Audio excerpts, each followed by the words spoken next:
Olá, amigos da Revolução Industrial Brasileira, tudo bem com vocês? Hoje, no dia 12 de março, eu, Fausto Oliveira, trago o Desenvolve Notícias com um assunto que já abalou bastante aí o debate econômico brasileiro no início desse ano, que foi a saída da Ford do Brasil, quando ela desistiu de ter fábricas no Brasil, fechou as fábricas que tinham tanto no estado de São Paulo quanto também no polo industrial de Camaçari, na Bahia, que fica perto ali de Salvador, na região metropolitana, e com isso começam a aparecer as consequências. Então esse é o assunto do Desenvolve Notícias de hoje. O link com a notícia que eu vou comentar vai estar aqui embaixo, vai estar aberto, para você poder ler com seus próprios olhos o retrato da tragédia. Quando houve a saída da Ford, o anúncio, houve muitos comentários relativos ao fato de que a Ford, não sendo uma empresa brasileira, evidentemente isso não representava o mesmo tipo de perda econômica e perda de patrimônio e construção econômica do Brasil que, por exemplo, representou a Gurgel. Eu concordo com isso, eu sou dessa visão. A perda de uma automotiva nacional, de fato, é muito mais lamentável do que a perda da instalação de uma multinacional dentro de um país dependente, como é o caso do Brasil. Mas isso não significa que a perda da multinacional também não traga severos prejuízos, mesmo para as empresas nacionais. E por quê? Porque quando se fala de indústria, você está necessariamente falando de grandes cadeias e grandes investimentos em produção de tecnologias. E aí a grande notícia que saiu aqui, a péssima notícia, é de que com a saída da Ford anunciada no início do ano, o parque automotivo de Camaçari, que é composto por 32 outras empresas, ou melhor, 30 outras empresas com ao todo 32 fábricas, estão todas vendendo seus maquinários, demitindo seu pessoal e começando a desmobilizar a parte do polo industrial de Camaçari que se dedica à produção automotiva. Lógico, ela havia sido, essa parte do polo de Camaçari havia sido organizada em torno da Ford. Então, com a saída da Ford, todos aqueles que se chamam de sistemistas no vocabulário industrial, que são empresas que produzem sistemas a partir de componentes, tá? Para venda a uma empresa que, recebendo esses sistemas, os integra no produto final, todos esses sistemistas estão abandonando o polo industrial de Camaçari. O que significa, na prática, que a maioria deles provavelmente abandonará a atividade. Não é verdade? Porque ou bem eles conseguem uma colocação em algum outro polo automotivo do Brasil, digamos, que vão para Resende, onde está a Volkswagen Caminhões e Ônibus. Mas aí você em Resende, tendo a Volkswagen Caminhões e Ônibus já organizada com os seus fornecedores, seus sistemistas locais, que sentido tem que essas empresas vão para Resende fornecer para a VWCO? É muito improvável que elas consigam uma vaga como sistemistas da VWCO em Resende. Mesma coisa para o polo automotivo do interior de São Paulo, da região metropolitana de São Paulo, onde você tem as outras fabricantes, como a própria Volkswagen de automóveis, ainda temos aí a GM, etc. Ou seja, e aí também essas novas montadoras que vieram para fazer modelos de mais alto padrão, como SUV, todas elas já têm cadeias organizadas. Então, muito provavelmente, o polo industrial de Camaçari verá a sua parte automotiva desfeita e essas empresas que estão lá não encontrarão, dentro do mercado brasileiro, nenhum outro lugar para se instalar.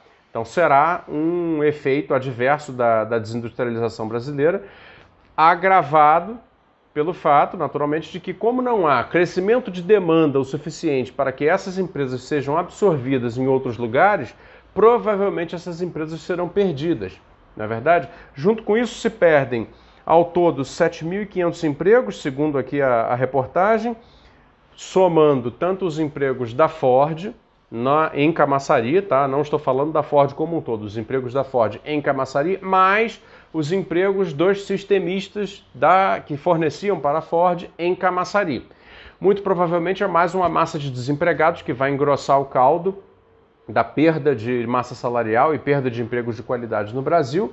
E, no geral, evidentemente, tem vários aspectos a se abordar, todos eles negativos. Um aspecto é a perda geográfico-econômica. Porque o polo industrial de Camaçari ficando mais pobre, eu sei que ele tem outras atividades lá dentro. Ele tem, por exemplo, beneficiamento de metais, ele tem petroquímica. Mas ele ficando mais pobre, perdendo por completo a sua capacidade tecnológica na área automotiva, ele certamente induzirá toda a região metropolitana de Salvador a absorver mais situação de pobreza. É mais demanda por trabalho, é mais capital disperso, é mais aprendizado tecnológico que se desfaz, se dispersa, se desconecta do sistema produtivo. Então, geograficamente, nós temos aí um sério problema que a região metropolitana de Salvador vai ter que enfrentar. Evidentemente que o governo da Bahia pode até tentar, de alguma maneira, ainda salvar, tentar convidar alguma empresa para se instalar ali, subsidiar e tudo mais. Mas a pergunta é, até quando as empresas industriais que têm alto nível de investimento e margens comprimidas de lucro no Brasil, até quando elas aguentam operar com demanda agregada reprimida, não é verdade? Porque da maneira como está hoje, o parque automotivo brasileiro tem 44 fábricas, estou citando aqui a própria reportagem que traz esses dados, né? Uma produção de automóveis, uma capacidade de produção de 5 milhões de automóveis, veículos em geral, né? Por ano. Se o Brasil não cresce, como não está crescendo, que sentido tem que o governo da Bahia, por exemplo, reverta com subsídios e pedidos a instalação de uma nova fábrica ali naquele polo para atender uma demanda que já não consome a capacidade total do parque produtivo nacional, concorda? Então nessa a Bahia já perdeu, já é um prejuízo econômico, geográfico, ou seja, localizado na própria Bahia. Temos um aspecto também, naturalmente, da perda de aprendizado produtivo, porque, veja, é mais um dos elos da cadeia produtiva de maior densidade tecnológica existente no Brasil, que dessa maneira atabalhoada, com políticas industriais que ora funcionavam, ora não funcionavam, mas que pelo menos nós chegamos a ter, chegou-se a constituir no país. É mais um desses elos da cadeia produtiva de maior densidade tecnológica que se perdem. Perdendo esses elos da cadeia tecnológica, nós, como coletivo, como sociedade, damos mais um passo para ficar distantes, ou seja, mais um passo que nos afasta da fronteira tecnológica. E aí é necessário raciocinar a dialética industrial da seguinte maneira. Se você tem hoje operando no seu país a fabricação, digamos, de motores de combustão, é mais provável que dali você derive outras capacidades produtivas, de acordo com as novas tendências tecnológicas que surgem a partir do motor de combustão. Notadamente aí, por exemplo, o motor híbrido, a eletrificação veicular, etc, etc. Agora, a partir do momento em que você perde um pouco mais da sua capacidade de produzir motores de combustão, é menos provável que você vá conseguir derivar dali os chamados spillovers, né, que são os transbordamentos tecnológicos que uma capacidade constituída pode te fornecer. Se você multiplica esse processo por centenas, milhares de casos, significa que todo o nosso tecido produtivo vai, aos poucos, perdendo essas capacidades potenciais. Ele perde a capacidade presente e perde o potencial de capacidade futura. Assim é a dialética industrial. E assim está se dando a desindustrialização do Brasil. Quando eu critico aí que 36.600 empresas foram fechadas, fábricas, não é? Foram fechadas nos últimos 5 anos, esse processo é que vem acontecendo subjacente a toda essa perda de capacidade. Então, quando essas empresas fecham, significa que nós perdemos capacidades presentes e potenciais de futuro. Então isso, uma vez que se espalha pela economia, é um problemão. É um problemão que não se resume apenas à perda de empregos, porque os empregos, bem ou mal, eles acabam sendo repostos em atividades, lógico, de muito menor qualidade, de muito pior remuneração. Mas as capacidades que podem gerar potenciais de aprendizado futuro para desenvolvimento de novas técnicas e tecnologias mais próximas à fronteira tecnológica, tudo isso se dissolve.